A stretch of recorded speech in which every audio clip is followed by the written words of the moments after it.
እንደምን ሰነበታችሁ?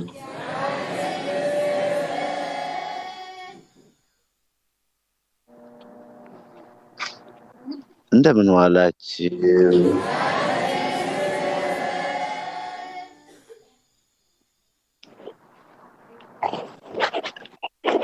እንደምን አመሻችሁ?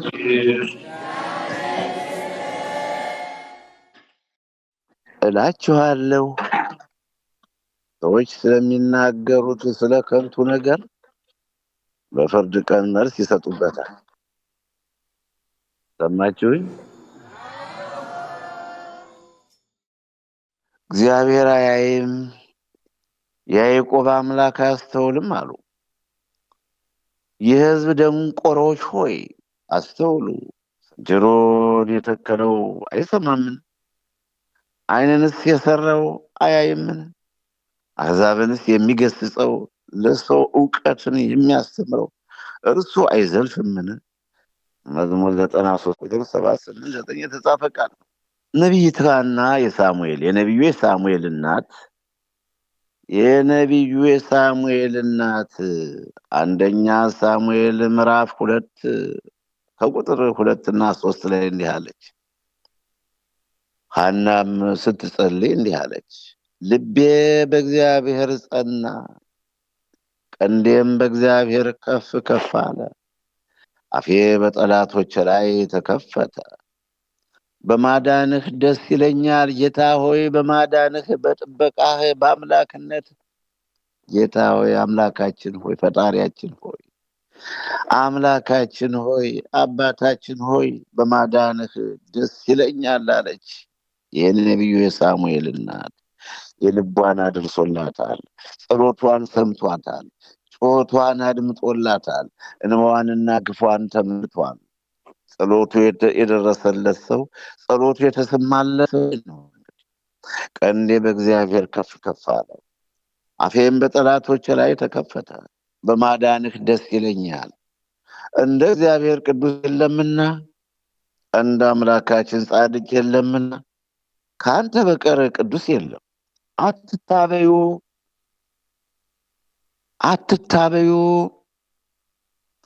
አትታዩ፣ በኩራትም አትናገሩ። እግዚአብሔር አዋቂ ነውና፣ እግዚአብሔርም ስራውን የሚመዝን ነውና። ካፋችሁ የኩራት ነገር አይውጣ፣ ካፋችሁ ኃይለ ቃል አይውጣ፣ ካፋችሁ የትዕቢት መርዛም ነገር አይውጣ። ካፋችሁ ለዛሬው ትውልድ ለወደፊቱም መነጋገሪያ የሚሆን ክፉን መርዛም ነገር አይውጣ፣ በጎ ነገር እንጂ። በአንደኛ ሳሙኤል ምዕራፍ 2 ከቁጥር 2-3 የተነገረውን ቃል ነው የማነብላችሁ ወገኖች። እንደምን ቆያችሁ? እንደምን አላችሁ? ትንቢተ ዳንኤል ምዕራፍ 4 ቁጥር 30-31 እያለ ይሄዳል። ንጉሱም እቺ እኔ በጉልበቴ ብርታት ለግርማዬ ክብር የመንግስት መኖሪያ እንድትሆን የሰራኋት ታላቂቱ ባቢሎን አይደለችምን ብሎ ተናገረ። ቃሉም ገና በንጉሱ አፍ ሳለ ድምፅ ከሰማይ ወደቀና፣ ንጉሡ ናቡከደነፆር ሆይ መንግስት ከአንተ ዘንድ አለፈች ተብሎ ለአንተ ተነግሯል። ልቡም ከሰው ልብ ይለወጥ፣ የአውሬም ልብ ይሰጠው፣ 7 ዘመናትም ይለፉበታል። ልዑሉ በሰዎች መንግስት ላይ እንዲሰለጥን ለወደደውም እንዲሰጠው፣ ከሰውም የተዋረደውን እንዲሾምበት ሕያዋን ያውቁ ዘንድ ይህ ነገር የጠባቂዎች ትእዛዝ፣ ይህም ፍርድ የቅዱሳን ቃል ነው። እኔ ንጉሡ ናቡከደነፆር ይህን ሕልም አልሜአለሁ። አንተም ብልጣሶር ፍቺውን አስታውቀኝ። የመንግስቴም ጠቢባን ሁሉ ፍቺውን ያስታውቁኝ ዘንድ አይችሉምና፣ ነገር ግን የቅዱሳን አማልክት መንፈስ በአንተ ውስጥ አለና አንተ ትችላለህ። ትንቢተ ዳንኤል ምዕራፍ 4 ቁጥር 16 ያለውን ቃል ነው። የዚያን ጊዜ ብልጣሶር የተባለው ዳንኤል 1 ሰዓት ያህል አሰበ፣ ልቡም ታወከበት። ንጉሡም መልሶ ብልጣሶር ሆይ ሕልሙና ፍቺው አያስቸግርህ አለው። ብልጣሶርም መልሶ አለ፣ ጌታዬ ሆይ ሕልሙ ለሚጠሉህ ፍቺውም ለጠላቶች ይሁን። ትልቅ የነበረው የበረታው ቁመቱም እስከ ሰማይ የደረሰው መልኩም እስከ ምድር ዳርቻ የደረሰው ደርሶ የታየው ቅጠሉም አምሮ የነበረው ፍሬውም የበዛው ለሁሉም መብል የነበረበት በበታቹም የምድር አራዊት የተቀመጡበት በቅርንጫፎቹም የሰማይ ወፎች ያደሩበት ይሄ ያየው ዛፍ ንጉሥ ሆይ እርሱ ታላቁና ብርቱ የሆንህ አንተ ነህ። ልዑልም በሰዎች መንግስት ላይ እንዲሰለጥን ለሚወደውም እንዲሰጠው እስክታውቅ እስኪገባህ እስክትረዳ ድረስ ከሰው የተለይተህ ትሰደዳለህ። መኖሪያህም ከምድር አራዊት ጋር ይሆናል። እንደ በሬ ምሳር ትበላለህ፣ እንደ በሬ ምሳር ልትበላ ትገደዳለህ። በሰማይም ጠል ትረሰርሳለህ። 7 ዘመናት ያልፉብሃል። የዛፉንም ጉቶ ይተው ዘንድ ማዘዙ ስልጣን ከሰማይ እንደሆነ ካወክ ከገባህ ከተረዳህ በኋላ ዝቅ ዝቅ ካል ከተዋረድክ በኋላ መንግስት ይቆይሃል። ንጉሥ ሆይ ስለዚህ ምናልባት የደህንነት ዘመን ይረዝም እንደሆነ ምክሬ ደስ ያሰኝህ። ኃጢአትህንም በጽድቅ በደልህንም ለድሆች በመመጽወት አስቀር። ይሰማችኋል ወገኖች? ይሰማችኋል? አዎ፣ ኃጢአትህን በጽድቅ በተነ፣ ለነዳያን ሰጠ፣ ጽድቁ በዘላለም ይኖራል ይላል። ለነዳያን መስጠት፣ የተራበ ማብላት፣ የተቸገረ ማጽናናት፣ ያዘነ ማረጋጋት፣ የታመሙትን መጠየቅ ክብር ነው። ዳንኤል ነቢዩ ዳንኤል ናቡከደነጾርን የመከረው ምንድን ነው? እንዲያ በፈጸመው ግፍ በሰራው ኃጢአት ከቤተ መንግስት ወጥቶ 7 ዓመት እንደ በሬ ሳር እየበላ ዝናብ በላዩ ላይ ፀሐይ በላዩ ላይ እያበራየው በሀገራቸው በረሃ እንዲኖር ከቤተ መንግስት ወጥቶ እንዲሰደድ ሲገደድ አይ የሚሻልህ የደህንነት ዘመን ይረዝም እንደሆነ እግዚአብሔር ወደ ክብርህ ይመልስህ እንደሆነ ምክሬን ደስ ያሰኝ ምክሬን ስማ። ኃጢአትህን በጽድቅ በደልህንም ለድሆች በመመጽወት አስቀር። ኃጢአትህን በጽድቅ ኃጢአት ትሰራ የነበረውን በጽድቅ ውሸቱን በእውነት ኃጢአቱን በጽድቅ ድሃ በማበላት ችግረኛ በማጽናናት የተጣላ ይህን የመሰለ ደግ ስራ በመስራት ነው እግዚአብሔር የምናስደስተው። ይህም ሁሉ በንጉሱ በናቡከደነጾር ላይ ደረሰ። ከ12 ወር በኋላ በባቢሎን ቤተ መንግስት ሰገነት ላይ ይመላለስ ነበር። ንጉሱም እቺ እኔ በጉልበቴ ብርታት ለግርማዬ ክብር የመንግስት መኖሪያ እንድትሆን ያሰራኋት ታላቂቱ ባቢሎን አይደለችምን ብሎ ተናገረ። ቃሉም ገና በንጉሱ አፍ ሳለ ድምፅ ከሰማይ ወደቀና ንጉሥ ናቡከደነጾር ሆይ መንግስት ከአንተ ዘንድ አለፈች ተብሎ ለአንተ ተነግሯል። ልዑልም በሰዎች መንግስት ላይ እንዲሰለጥን ለሚወደውም እንዲሰጠው እስክታውቅ እስክትረዳ እስኪገባ ድረስ ከሰዎች ተለይተህ ትሰደዳለህ። መኖሪያህም ከምድር አራዊት ጋር ይሆናል። እንደ በሬም ሳር ትበላ ዘንድ ትገደዳለህ። 7 ዘመናት ያልፉብሃል አለው። በዛም ሰዓት ነገሩ በናቡከደነጾር ላይ ደረሰ። ጠጉሩም እንደ ንስር ጥፍሩም እንደ ወፎች እስኪረዝም ድረስ ከሰዎች ተለይቶ ተሰደደ።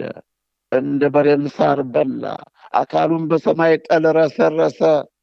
ይህን የሰው ዕድል ፈንታው ይህ ሰው ዕድል ፈንታው ወደ ሰማይ የወጣ ቢመስለው በምድር ላይ የሰፋ ቢመስለው ይኸው በታላቅ ዛፍ የተመሰለው ናቡከደነጾር ልምላሜው ከሰማይ ወፎች በስሩ በጥላው ደግሞ አራዊቶች ፍጥረት ሁሉ በጥላው የሚያርፍና ፍሬውን እንደሚመገብ የተነገረለት ታላቁ ናቡከደነጾር ከቤተ መንግስት ወጥቶ የወደቀበት ሳይታወቅ ያ ሁሉ ሰራዊቱ መኳንንቶችና መሳፍንቶች ንጉሥ ሆይ ሺህ ዓመት ንገስ እያሉ የሚንበረከኩለት በወጡና በገቡ ወይም በቤታቸው በተቀመጡ ቁጥር የሚያስቡት፣ የሚመኙት፣ የሚደሰቱበት፣ የሚወዱት፣ የሚያገለግሉት፣ የሚታዘዙት መኳንንት፣ መሳፍንቶች፣ ሰራዊቱ፣ ህዝቡ ሁሉ ሳያይ ተመቶ 7 ዓመት አለፈበት። የእግዚአብሔርን ኃይል ቸርነቱን፣ ድሃውን ችግረኛውን ከፍ ከፍ የሚያደርግ ደካማውን የሚያበረታ ያልነበረውን እንደነበረ የነበረውን እንዳልነበረ የሚያደርግ ሕያው አምላክ ኃያል ጌታ ሌሊትና ቀን ክረምትና በጋ የሚያዘዋውር በዝናብ አብቅሎ በፀሐይ አስሎ የሚመግበን የነገስታት ንጉሥ የኃያላን ጌታ የሰራዊት አምላክ እሱ መሆኑን እስኪያውቅ ድረስ ልቡ አይምሮ እስኪመለስለት ድረስ 7 ዓመት በዱር በበረሃ በምድረ በዳ ዘመኑን አሳልፏል። ዘመኑም ከተፈጸመ በኋላ እኔ ናቡከደነፆር ዓይኔን ወደ ሰማይ አነሳሁ። ዓይናችሁን ወደ ሰማይ አንሱ።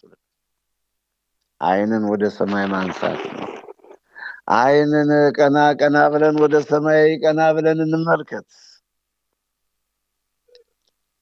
ዓይኔን ወደ ሰማይ አነሳሁ፣ አይምሮዬም ተመለሰልኝ። አይምሮአችን ይመልስልን። ልዑልንም ባረኩት፣ ለዘላለሙም የሚኖረውን አመሰገንኩና አመስግነው ጌታን ስላደረገልን ሁሉ። የያዝነውን ይዘን የሚመጣውን ደግሞ መጠባበቅ ነው።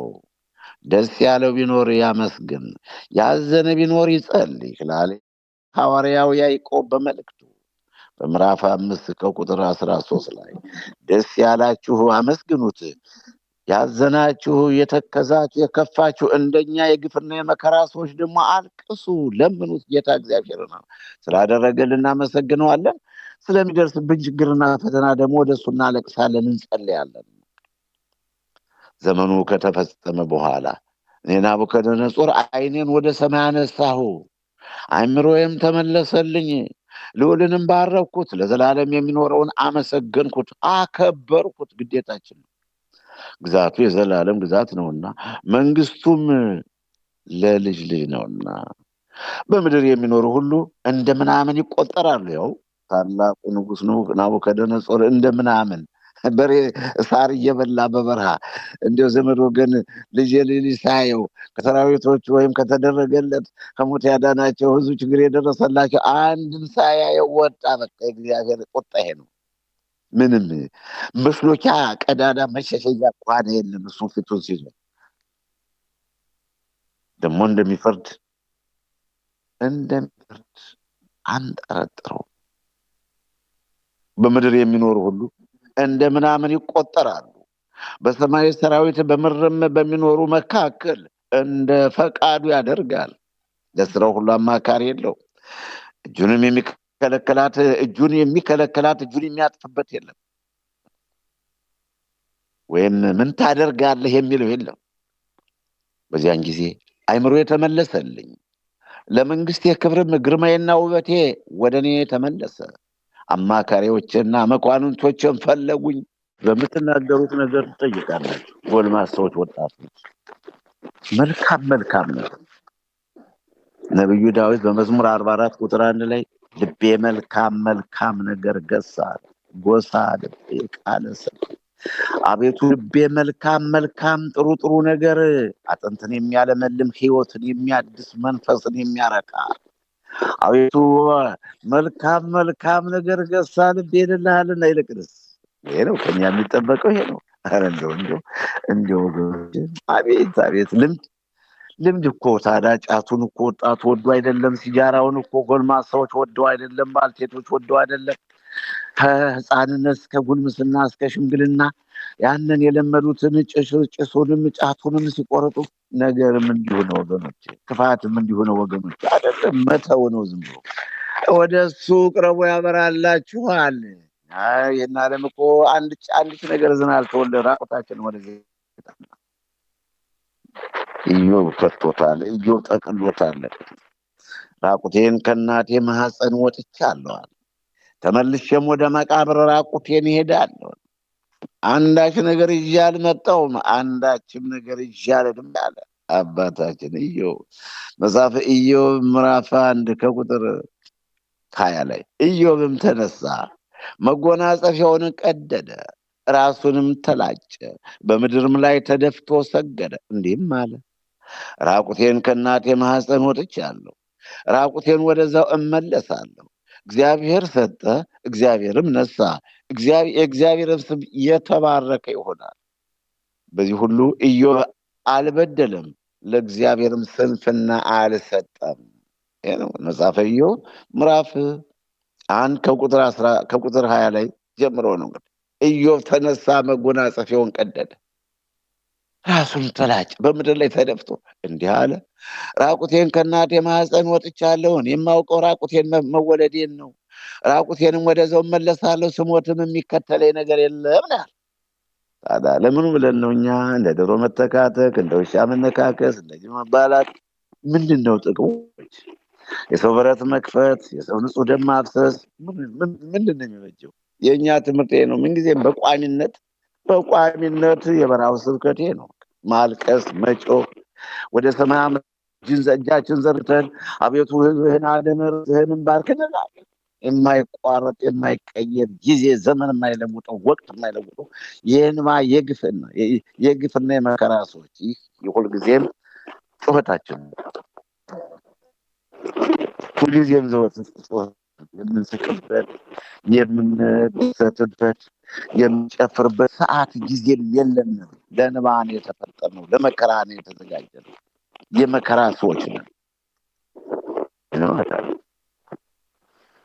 ራቁቴን ከእናቴ ማኅፀን ወጥቻለሁ፣ ራቁቴን ወደዛው እመለሳለሁ። እግዚአብሔር ሰጠ፣ እግዚአብሔር ነሳ፣ እግዚአብሔርም የእግዚአብሔር ስም የተባረከ ይሆናል። ቃሉ ጋር ናቸው ወገኖቼ። ወደ ልመለስ። በማቴዎስ ወንጌል ምዕራፍ 12 ቁጥር 36 ላይ በተጻፈው ቃል ነው ዛሬ ስነጋገር የቆየ ነው። ይህም አስፈላጊ ሆኖ ስለተገኘ ይህን አስቀድም ያለው እላችኋለሁ። ሰዎች ስለሚናገሩ ስለ ከንቱ ነገር ሁሉ በፍርድ ቀን መልስ ይሰጡበታል። መጠየቅ አይቀርም፣ መጠየቅሽ አይቀርም፣ መጠየቃችሁ አይቀርም። የሰማችሁ ነው። አንተ ውር ትለዋለህ፣ አንተ ቆማጣ ትለዋለህ፣ ደግሞ ዛሬ እግርህን ለመሰብርህ ትለዋለህ፣ ዓይንህን ጥፋ ትለዋለህ። የአንተ ወንድም እንዲሞት እንዲደበደብ፣ የአንተ ወንድም እንዲንገላታ፣ አንተ እንዲራብ አትፈልግም። ሌላው ድሃው ወገን ወንድም የሌለው እንዲራብ፣ እንዲገፋ፣ እንዲሰቃይ፣ መከራ እንዲቀበል። ይሄ ድክመት ነው ወገኖች። እኔ መጽሐፉማ የተጻፈው ሰው እንዲያደርግ የምትፈልገውን ለራስህ አድርግ። መብላት ትፈልጋለህ፣ ሰው እንዲበላ። መልበስ ትፈልጋለህ፣ ሰው እንዲለብስ። ለሰው ክብር ቁም፣ ለራስህ አትቁም፣ ለራስህ አትኑር። አንተ መልበስ ከፈለግ ሰው መልበስ አለበት። አንተ መብላት እንደምትፈልግ ሰው መብላት አለበት። እንዲያውም ከመብላት ይልቅ ማብላት፣ ከመልበስ ይልቅ ማልበስ፣ ከመቀበል ይልቅ መስጠት። ይኸውም ሊታወቅ የሐዋርያት ሥራ ምዕራፍ 20 ከቁጥር 35 ላይ ከሚቀበል ይልቅ የሚሰጥ የተመሰገነ ተብሎ ተጽፏል አለ ቅዱስ ጳውሎስ። ይህ የበረሃው ስብከት ነው። እንደፈለግን አፋችን መክፈት፣ እንደፈለግን ሰውን ማዋረድ አይበጅም። ለቀደሙት አትግደል እንደተባለ ሰምታችኋል። የገደለ ሁሉ ፍርድ ይገባዋል። እኔ ግን እላችኋለሁ በወንድሙ ላይ የሚቆጣ ሁሉ ፍርድም ይገባዋል። ወንድሙንም ጨርቃም የሚል ሁሉ የሸንጎ ፍርድ ይገባዋል። ድንቁር የሚለው ሁሉ የገሃነመ ፍርድ ይገባዋል። ይህን አልፈን እኮ ነው ይህን እናነበዋለን። ሁልጊዜም ሲነበብ ሊቃውንቱ መምህራን ሲያስተምሩ እንሰማዋለን። እኛም አይጠፋንም መቼስ ሲሆን ባንፈጽመው ሕግ አሁን ሰውም መደብደብ ጥሩ ነው መስለን፣ ሰውም ማዋረድ፣ ሰውም መስደብ ጥሩ ነው መስሎ አይታየንም። እንደማይታየን ተጽፎብን እንጂ የመጻፍ ያለ መጻፍ ጉዳይ ሆኖ እንጂ እግዚአብሔር በመልኩ የፈጠረው ሲሆን ማብላት፣ ማልበስ፣ መሾም፣ መሸለም ሲሆን መስጠት ሲሆን እንደየስራው ክብር መስጠት ነው። ባይሆን ደግሞ አርፎ መቀመጥ እንጂ ክርስቶስ የፈጠረውን መድኃኔዓለም ኢየሱስ የሞተለት እንዴት እናንተ ወገኖች ያ ሁሉ አልፈና ግን ኖ ጨርቃም ብሎ የሚሳጋ የሸንጎ ፍርድ ደንቆሮ የሚለው ደግሞ የገሃነመ እሳት ፍርድ ይገባዋል እያለ በማቴዎስ ምዕራፍ 5 ቁጥር 22 ላይ የተጻፈውና ቃሉ ጋር ናችሁ ወገኖቼ። እናጠቃልል ነው ትምህርታችን። ይህ የበረሃው ስብከት ነው እልሃለሁ። ኦሪት ዘኍልቍ እንሂድና እናንብና ለዚህ ለርዕሳችን እንዲያው ለርዕሳችን ሙሴም ኢትዮጵያዊቱን አግብቷልና ባገባ በኢትዮጵያዊቱ ምክንያት ማርያምና አሮን በእርሱ ላይ ተናገሩ፣ በሙሴ ላይ ተናገሩ። ስለመናገር እንደፈለጉ መናገር ያስጠይቃል። እንደፈለጉ መናገር ከጥያቄ ነፃ አያወጣም። ኋላም በፍርድ ቀን አሁንም በምድርም ላይ መጠየቅ አይቀርም። በምድርም ላይ መቼም እግዚአብሔርም ይፈርዳል፣ ሰውም ደግሞ እንደ ሰውነቱ ይፈርዳል። ሽማግሌውም ሰውም ይታዘባል። ጥቂቶች ለጥቅማቸው ብለው አብረው ቢያጨበጭቡ እውነተኛ ሰው ሞልቷል። እንዴት አይነቱ ዘመን ደረሰ ይላል። እነርሱም በውኑ እግዚአብሔር በሙሴ ብቻ ተናግሯልን? በእኛስ ደግሞ የተናገረ አይደለምን አሉ። እግዚአብሔርም ሰማ። ሙሴ በምድር ላይ ካሉት ሰዎች ሁሉ ይልቅ እጅግ ትሁት ሰው ነበረና። እግዚአብሔር መሰከረልን። ሰው አይደለም። እህቶቹና ትልቅ እህቶቹ ትልቅ ወንድሞቹና ጠሉት። እስቲ ሁልጊዜ በሙሴ ላይ ነው የሚናገራሉ። በቅናት ተነሱበት። እህቱ የእናቱ አባት ሙሴም በምድር ላይ ካሉ ሰዎች ይልቅ ትሁት ነበር። እንደዚህ ነው መሆንስ ካስፈለግ ትሁት ጥለነው ለምንሄደው ዓለም ትሁት ተግባብቶ አብሮ መስራት፣ አብሮ መብላት፣ እናት አባትን ማክበር፣ ለሽማግሌዎች ክብር መስጠት፣ ካህናት፣ መነኮሳት፣ ዲያቆናትን ማክበር፣ ጾታም እድሜ ሳንለይ፣ ብሔር፣ ቋንቋ፣ ጎሳና ጎጥ ሳንለይ ለሰው ሁሉ ክብር መስጠት፣ ሰው ጋር ተባብረን መኖር ነው። ይሄን የበረሃው ስብከት ነው። አልጨምር አልቀነስ።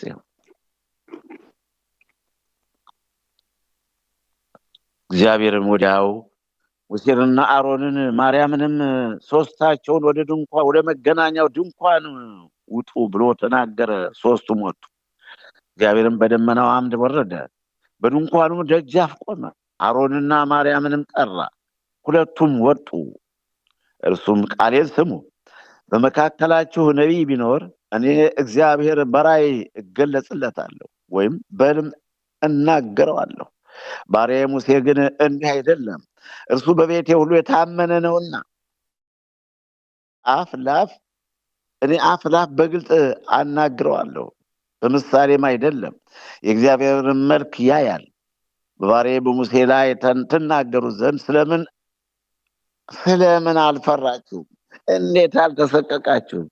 እንዴት አልፈራችሁ? እንዴት በሙሴ ላይ ትናገራላችሁ? እንዴት በሙሴ ላይ ለመናገር ደፈራችሁ? ለምንድን ነው የተደፋፈራችሁት? ይላልና አዎ እኔ አፍ ላፍ በግልጽ አናግረዋለሁ፣ በምሳሌም አይደለም። የእግዚአብሔርን መልክ ያህል በባሪያዬ በሙሴ ላይ ትናገሩ ዘንድ ስለምን አልፈራችሁም አለ። እግዚአብሔርም ተቆጣባቸው፣ ሄደም ደመናውንም ከድንኳኑ ተነሳ። እነሆም ማርያም ለምጻም ሆነች፣ እንደ አመዳይም ነጭ ሆነች። አሮንም ማርያምን ተመለከተ፣ እነሆም ለምጻም ሆና። አሮንም ሙሴን ጌታዬ ሆይ ስንፍና አድርገናል በድለንማል፣ እባክህ ኃጢአት አታድርግብን።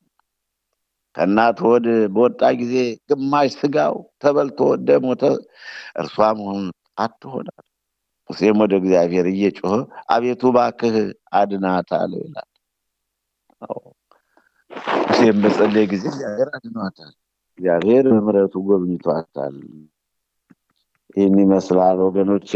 መደፋፈር መናገር በመናገራችን የሙሴና ማርያምና አሮንና ማርያም የሙሴ ወንድምና እህቶች በሙሴ ላይ በመናገራቸው ለምጻም ሆነች፣ በሽተኛ ሆነች። እግዚአብሔር ከሰማይ ወርዶ በመገናኛው ድንኳን ሰበሰባቸው። ለምንድነው በሙሴ ላይ ለመናገር ተደፋፈራችሁ? ለምን ባሪያዬን ሙሴን አገልጋይን ሙሴን አሳዘናችሁት? አስቀየማችሁ? በሙሴ ላይ ለምን በቅናት ተነሳችሁ?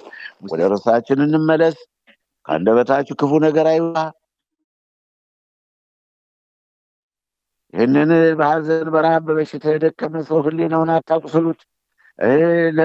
እንዲህ ጠባሳ ነገር የማይፋቅ ነገር እየለጠፋችሁ አሳዛኝ ነገር አንድ ስደተኛ አንድ ድሃ እያላችሁ አቤት አቤት!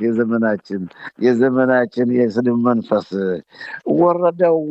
ወረደው። ከዚህ በፊት እውነት እንዲሆኑ ሆኖ ይሆን ነበር። ያው በእውነት ሳሚ ወልደ ጌራ ነው እንግዲህ አባታችን ዳዊትን ይሰድበው ነበር። እናሱም ደግሞ ተውባችሁ እያለ ነበር ይሄድ ነበር። ልጇ አቤሴሎም በተነሳበት ጊዜ ከሀዘን ላይ ሀዘን ሊጨምርበት፣ ከግፍ ላይ ግፍ ሊጨምርበት ስለወደደ አቤት አቤት አቤት! አሳዛኝ የሚያደርገው ሳሚም ሲረግም ሂድ አንተ የደም ሰው ምናምን ሂድ በፈንታው ተነስተሃልና እግዚአብሔር የሳኦልን ቤት ደም ሁሉ መለሰብህ። አሁን ዳዊት ሳኦልን አልገደለው። ተሳዳቢዎች እኮ ዝም ብሎ እንደፈለጉ ነው የሚሳደዱ። ዳዊት ሳኦልን እኮ አልገደለውም። ሳኦልን እኮ እሱም በእጁ ነው የሞተ። ፍልስጤማውያን ደረሱበት፣ በእጁ ሞተ። በአንደኛ ሳሙኤል ምዕራፍ 31 ቁጥር 3-4 ላይ ሶስቱ ልጆቹ በአንድ ላይ ወደቁ። በኋላ እሱም እኔ በፍልስጤማውያን እጅ አልወድቅም ብሎ በጊልቦዓ ተራራ ላይ ወደቀና ታዲያ ምን አሁን ምን አገጣጠመው? እንደው ሰውን ክብር ለመቀነስ ምስራቁን ከምዕራቡን ከሰሜን ያደበላልቁታል። ተመልካቾች አስተውለን መስማት ያለ የተነገረውን ሁሉ ማዳም የሆነ ጨብጨብ አይደለም፣ ጥሩ አይደለምና ይኸው ምን አረገ? በፈንታው ነግሰሃል። እግዚአብሔርም የሳኦልን ቤት ደም ሁሉ መለሰብህ። እግዚአብሔርም መንግስትን ለልጅህ ለአቤሴሎም እጅ አሳልፎ ሰጠ። ገና እኮ አልተሰጠም እኮ ገና እኮ እንዲህ ነው እንጂ ጠላቶቻችን ይቃትታሉ፣ ይቸኩላሉ። ጠላቶች ገና ያልተደረገው እንደተደረገ እንዲደረግ ይቃትታሉ። ያው የራሳቸው ዓላማ የሚያደርጉትም ያነሳሱትም ለድርጊቱም መንስኤው እነሱ ስለሆኑ እንደዚህ ነውና ይህ ሰው እንግዲህ አቅም ቢኖረው አብሮ ተባብሯል ከነ አቤሴሎም ጋር። አቅም ስለሌለው ግን የእሱ አቅም መሳደብ ነበርና ስድቡን ገጠመ። በቃ በኢየሩሳሌም የነገሰ የሰባኪው የዳዊት ልጅ ቃል ሰባኪው ከንቱ የከንቱ ሁሉም ከንቱ ነው ይላል። ከፀሐይ በታች በሚደክምበት ድካም ሁሉ የሰው ትርፉ ምንድን ነው? ትውልድ ይሄዳል፣ ትውልድም ይመጣል፣ ምድር ግን ለዘላለም ነዋል። ፀሐይ ትወጣለች፣ ፀሐይም ትገባለች፣ ወደምትወጣበትም ስፍራ ትቸኩላለች። ነፋስ ወደ ደቡብ ይሄዳል፣ ወደ ሰሜንም ይዞራል፣ ዘወትርም በዙረቱ ይዞራል። ነፋስም በዙረቱ ደግሞ ይመለሳል። ፈሳሾች ወደ ባህር ይሄዳሉ፣ ባህሩ ግን አይሞላም። ፈሳሾች ወደሚሄዱበት ስፍራ እንደገና ወደዛው ይመለሳሉ። ነገር ሁሉ ያደክማል፣ ሰው ይናገረው ዘንድ አይችልም። ዓይን ከማየት አይጠግብም፣ ጆሮም ከመስማት አይሞላም። ክብር ምዕራፍ 1 ከቁጥር 1 ላይ ነው። ያስተማረን የመከረን የገሰጸን አምላክ የተመሰገነ ይሁን።